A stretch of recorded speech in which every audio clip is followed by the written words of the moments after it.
Dnes sa nachádzame v obci v okrese Senec a ideme tu vykonať návštevu domácnosti, pri ktorej poradíme občanovi, ako správne kúriť, čím správne kúriť a pozrieme sa na to, akú má techniku zakladania ohňa.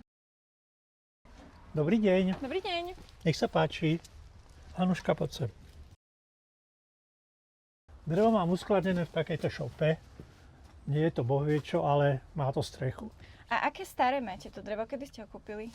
Keď kúrite, tak z ktorej rady beriete drevo? Z prvej samozrejme. Z prvej, takže to štvoročné, super. To staršie, áno. Jasné. Takže po väčšine Agáta dúb. Mohli by sme si teraz vyskúšať zmerať vlhkosť toho dreva. Nech sa Môžeme páči. skúsiť aj to staršie. A keby ste si mali tipnúť, alebo viete, že aká vlhkosť dreva má byť? Teda mám taký dojem, že pod 20%, ale neviem to Áno, isté. super, presne tak, po 20% je najlepšie. Super, tak dreva máte naozaj vyhovujúcej kvality, tak poďme skúsiť založiť oheň. Možno sa vás spýtať, ako zvyčajne zakladáte oheň?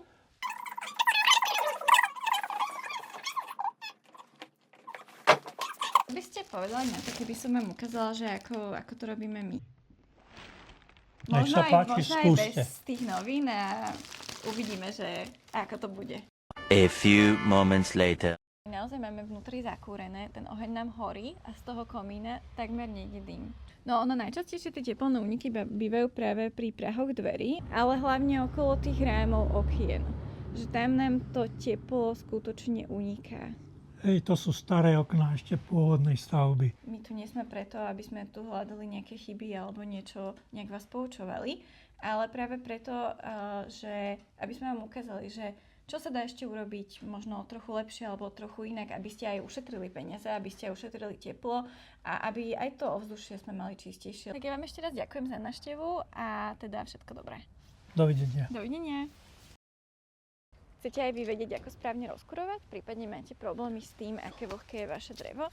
Zavolajte nás na podobnú návštevu. Prípadne si pozrite naše video o tom, ako správne rozkúriť. A viac informácií nájdete na www.popular.sk.